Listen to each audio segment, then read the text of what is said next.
Welcome to Novelish Universe, where pages come alive and story touch the soul. Step into a realm of sorrow and love and fate, where every word whispers emotion and every moment leaves a mark. Let your imagination soar. Don't forget to like, comment, and subscribe for regular updates on new novels. Today, we begin a powerful journey with the novel Risking My Life, Proposing to Miss Hazel. The story begins now. Chapter 5. First, I tried to calm our household rascal and send him outside, but today Axel moved out of the way first. Miss Hazel, I'll be going now. I have an appointment. My brother replied with a sneer. Yes, please go ahead. Far away. Axel's eyebrows twisted harshly. You should be grateful you're Hazel's brother. Do you know how many times I've let you off? You should appreciate my generosity. What the hell? I quickly clamped my brother's mouth shut and hurriedly greeted Axel. Yes, Mr. Axel, goodbye. Without realizing it, my voice came out bright. I was just happy the rascal was leaving. I swear there was no other meaning. But my brother seemed to interpret my cheerful voice however he wanted. If it wasn't that, what's your relationship with Axel? He wouldn't spout such nonsense right after they left. What kind of relationship? Just fulfilling tax obligations. Tomorrow's the day to pay taxes, isn't it? I sighed and then explained everything that had happened with Axel. My brother's expression grew more serious as he listened. Even though it wasn't different from the usual story, today his eyes were filled with worry. Maybe because he wasn't drinking. He hesitated, moving his lips as if unsure, and finally said something ridiculous. Hazel, you can't marry Axel. Huh? Marry Axel? Did I hear wrong? I tapped my ear thinking it must be broken. Either my ear or my brother's mouth was definitely malfunctioning. It seemed more like his mouth. No matter how nice Axel is, don't give in. That guy will cheat 3 times over. Wait, is that really the problem? Also, how does he know Axel would cheat? Of course, he looks like that at first glance. When I sent him a suspicious glare, my brother added as if to explain. It's his face, the look of a man. I agree, but you shouldn't say that out loud. You might actually get caught. I choose the time and place when I talk like that. Didn't know that. I didn't know that. Anyway, Axel is a no-go. Remember that. His usually normal voice fell firmly. His expression and voice seemed sane, but the content was the opposite. That made me even more worried. I grabbed both his arms and scolded him like training a wild animal. Brother, think carefully. Why would the son of a lord marry me? Besides, Axel already has a fiancé. And a very pretty fiancé. Was her name Elizabeth or Elisabetta? Anyway, she's the most beautiful woman in Cromwell Castle with dazzling blonde hair and green eyes. A perfect lady from a wealthy family. Who in their right mind would marry a commoner from a village instead? Maybe a government official would, but not a noble. But my brother seemed to have a different opinion from common sense. Hazel, you're prettier than that woman. That's the problem. I burst into a dumb laugh at his absurdity. What a hopelessly doting brother. Maybe only in your eyes. Ugh. He sighed as if the ground had swallowed him, then pulled a coin pouch from his waist. Jingle. The silver coins inside felt quite heavy. What's this? Taxes for tomorrow. Where did this money come from? My brother smiled slyly. A chill ran down my spine. Did you gamble? I may play games, but I don't gamble. What's the difference? The size of the stakes? Crazy, this rascal. What kind of trouble did he get into? The glittering silver coins looked dark today. Could I even accept this money? Though suspicious, my mouth watered at the thought. With this money, I could buy white bread from Mrs. Maria's bakery, red meat from Mr. Carson's butcher, and I could even buy enough fabric to make a new dress. If I bargained well, I could get expensive green or pink fabric. My brother seemed to read my thoughts, smiling as he handed me the pouch. It was a look I hadn't seen in a long time, like my old brother. I mean, the late Mr. Felix, the unicorn. Don't worry, take it. It's money earned with hard work. Really? The silver in my hands sparkled as if purified. I thought it might be dirty money, but it was white, like Mrs. Monica's chickens. I wanted to believe that. I held the pouch tightly so it would never leave my hands. If you don't trust me, I'll take it and spend it all. You'll spend it drinking, right? Of course. Then I have no choice. This is family money, so I'll confiscate it. At least we'll eat well and stay warm for a while. My brother's eyebrows twisted in disapproval. He fiddled with my sleeve, prying a slightly loose thread, which tore the old fabric. My clothes are torn. I need to buy new ones. You just tore it. Consider it part of the money. So this is the classic trick of giving pain and then the cure. Think what you want. Also, I bought croissants and ham. Tonight, eat something tasty, not oat porridge. And you? Not eating with me? I have urgent business tonight. I'll manage the shop, so you go ahead. Weird. Really weird. Everything he said sounded normal. I think it's been 7 years since he's been this sane. Why is he like this? Will the sun rise from the west tomorrow? Or, brother, are you sick? A reasonable suspicion. People change when death is near.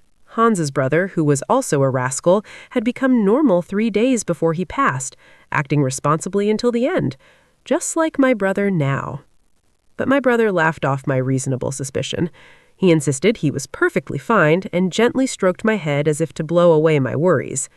Hazel, I'll really get my act together now. Do you know how many times you've said that?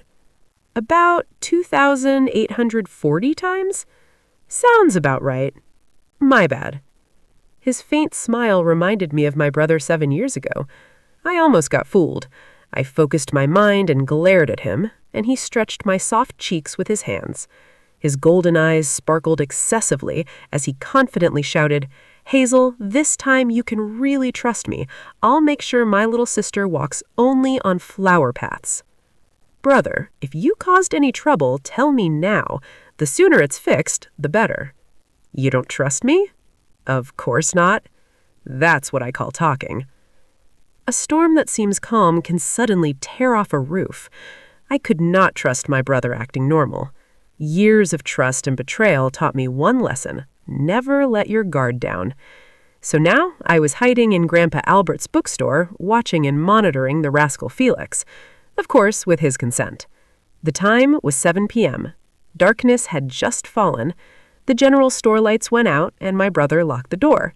He looked around, then walked across the street from our house. Where's he going? I sneaked after him. For the record, my stealth skills are pretty good, all thanks to Rascal Felix. Looks like he's going to Uncle Hans's gambling den. Labor my foot, the money came from gambling. Better that being involved in suspicious crimes or scams. It might be my first time tailing a brother sober. Felix is usually sloppy, so he wouldn't notice me, but today he was unusually cautious. He paused every few steps, checked his surroundings, retraced his steps, and even went in circles, as if shaking off someone following him. But I, his only sibling who knows the sound of his footsteps, can tell how drunk he is. No fake moves would trick me. After an hour of circling the village, thud. Passing Uncle Hans's house, Felix disappeared quickly towards the monster territory. I was stunned. Did he really go to the monster territory sober? At this hour? Monsters are active from early evening until deep night. Even the Empire's army avoids monster territory at night, especially on a full moon like tonight, when monsters are known to become violent. No way he'd go to the monster territory. My brother is a coward. Apparently, Felix, being sober for once in a while, noticed I was following him. Crap, where did he go? Should I check the taverns or gambling dens? As I turned, thud. My face slammed into a black wall. I hadn't expected a wall in midair. I rubbed my sore head and lifted my dazed face. Sorry, Miss Hazel. A dark voice, not fitting the village of Luden. It was the voice of the handsome man who had stirred up the village today. Chapter 6. Baron? The moment I recognized him, he tilted his chin slightly and met my gaze. In the darkness, his jewel-like red eyes flashed. You remember? Of course. I remember all the customers who come to my shop. But what brings you here? I just went out for a walk. Also thought I'd see the village. I see. I've never met anyone who goes sightseeing in a village. Baron really is a strange person. Just the words, "I went for a walk," sounded so suspicious. I slowly stepped backward, putting distance between myself and Baron. He stood there, staring at my feet as if gauging how far I would go. What's with that? So embarrassing. I fiddled with the worn tip of my shoe and quietly turned my back. If I went straight, I'd have to go home, but I didn't have the courage to pass by Baron blocking the narrow path. Well then, enjoy your walk. I'll be going. Click-clack. I hurriedly moved my feet, leaving the path we shared with Baron. But strangely, another shadow quietly overlapped mine under the moonlight. Light, lazy footsteps sounded behind me. Could it be Baron following me? It must just be that our walking directions happened to overlap, right? I was very concerned, but couldn't exactly ask. I quietly turned the alley towards the general store, ready to dash inside if necessary. But inside the alley near the store, I sensed suspicious activity. Click, click, click, click. Hey, hurry up and open it. Why are you taking so long? Damn. I thought opening the lock on a shabby shop would be easy, but why won't it open? Step aside, I'll try. Should we just break it in? That seems faster. They were Axel and his friends. Even if I forgot their faces, I could never forget their rough, careless voices. The devil's spawn has made something of himself. Isn't that the kid who used to steal rotten apples on the street? The mocking words overlapped in my mind, and I squeezed my eyes shut. I thought the days of getting hurt by meaningless words were over. But some wounds don't dull over time. Still, I had to put my wounded feelings aside. Right now, this was an emergency. It looked like those delinquents were breaking in to steal from the store. Why? If they were going to steal anyway, why not target another place instead of our poor little shop? Could it be they're trying to make it so I can't pay tomorrow's taxes? Axel really wants to bother me that much? He came to our village earlier just for this? My head throbbed. I knew he had a strange obsession with me, but I didn't expect him to be this despicable. What should I do? If Axel is leading it, making it bigger won't help. I'm just a lowly commoner, powerless against the noble lord's son. As I tried to think of a quiet way to handle it before my brother noticed, a huge shadow fell over me. Shall I help? Huh? Baron? Baron nodded as if it were obvious. In front were Axel's friends. Behind me was a suspicious outsider walking through the village at night. Why is today like this? Situations where I can't do anything seem to happen too often. I looked at Baron warily. His eyes, like a puppy raised by humans, held no malice, proving his innocence. It made him even more suspicious, yet strangely trustworthy. This is why handsome men are dangerous. They can make even the weirdest situations feel plausible just with their face. The thieves are in the store, right? Yes, but there's nothing valuable to steal. I never keep money in the store. My coin pouch was always tucked in my skirt. If I left it anywhere else, my brother would take it. What about the goods? They're unsellable anyway, so whether they steal them or not doesn't matter. I just hope they don't break the bottle of holy water. I see. Baron said nothing, but I felt guilty for having tried to sell him goods. Still, I didn't plan to overcharge him. I would have given a discount if anything. Baron, I said. Yes, please speak. If you can quietly chase away the thieves, I'll give you the calculator. Calculator? The one you saw this morning. I had finally worked up the courage to offer. Baron's eyes widened as if he had heard something impossible. Then he let out a sudden breathy laugh. If you don't want it, that's fine. I can handle it myself, so please continue on your way. There's a lady in trouble. I can't do that. Please wait here a moment. I'm not a lady. His smooth city accent sounded strangely embarrassing. Thank you. I'll rely on you. Baron nodded confidently. It felt ominous. This was exactly the expression my brother wore before causing trouble. Baron picked up 2 pebbles from the ground and threw them into the darkness without hesitation. Whoosh! The pebbles flew in an arc. Thud! A dull impact, followed by sharp cries. Clang! The sound of glass breaking was extra. Ugh! Ugh! Finally, I heard the sound of the men collapsing. Judging by how quickly it ended, they must have been hit in the head. Baron's aim was on par with professional hunters. If the wrong people saw this skill, they'd be kidnapped immediately. He solved it quietly. Too quietly. What now? While I was dazed, Baron was proud as if wanting praise. He walked ahead and spoke reassuringly. Don't worry, they're probably not dead. As Baron promised, the thieves survived. The little plant, however, almost did not. Little plant! A pebble that bounced off a thief's head flew through the window and lodged in its leaf. If the trajectory had shifted slightly, it would have pierced the stem instead. Baron paused collecting the thieves and awkwardly added, "Oh, I didn't realize the little plant was there." It's okay. The leaf will grow back. I removed the pierced leaf and buried it in the soil, hoping it might at least nourish the plant. From behind came a soft, amused chuckle. Baron had been laughing like that since earlier. Of course, I felt both annoyed and grateful. I picked up the calculator from the counter and slipped it into Baron's pocket. Thank you for your help.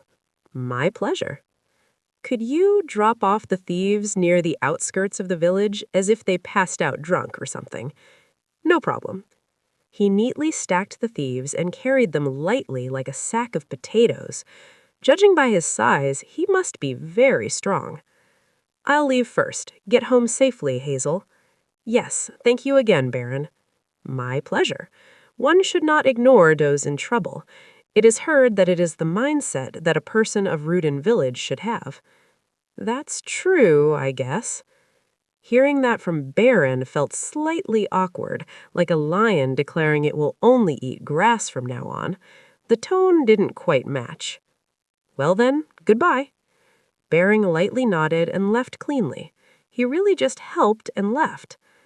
Sorry for misunderstanding you. Baron might actually be a good person. Thud. A heavy body collapsed to the ground. Black shoes stumped on them. Baron looked down at the men he had thrown like they were trash. Disgusting creatures. A black shadow dropped behind her. Have you finished checking? Baron fiddled with a ring with a yellow gem in his pocket. Yes, finally found it. A bitter smile spread across his lips. Her silver hair shone brighter than moonlight, her golden eyes brighter than jewels, but she didn't recognize him. Yet, so cute. The shadow flinched at the unexpected words, not something a monster-like man would normally say. Suppressing confusion, the shadow asked the unusually unhinged master, "What will you do?" The master's red eyes curved sharply. He suddenly smeared dirt on her face. How's that, potato face? What are you saying all of a sudden? Even with blood and dirt, her beauty remained. The dirt on her cheek was invisible. Baron wiped it off and told the shadow, "We will stay in the village until we find that thing. Relay this." "Yes, Your Highness." The end. Thank you for wandering through today's tale in the novelish universe. If the story moved you, don't forget to like, comment, and subscribe to join our growing realm of dreamers. Until we meet again, keep your heart open, and your mind enchanted.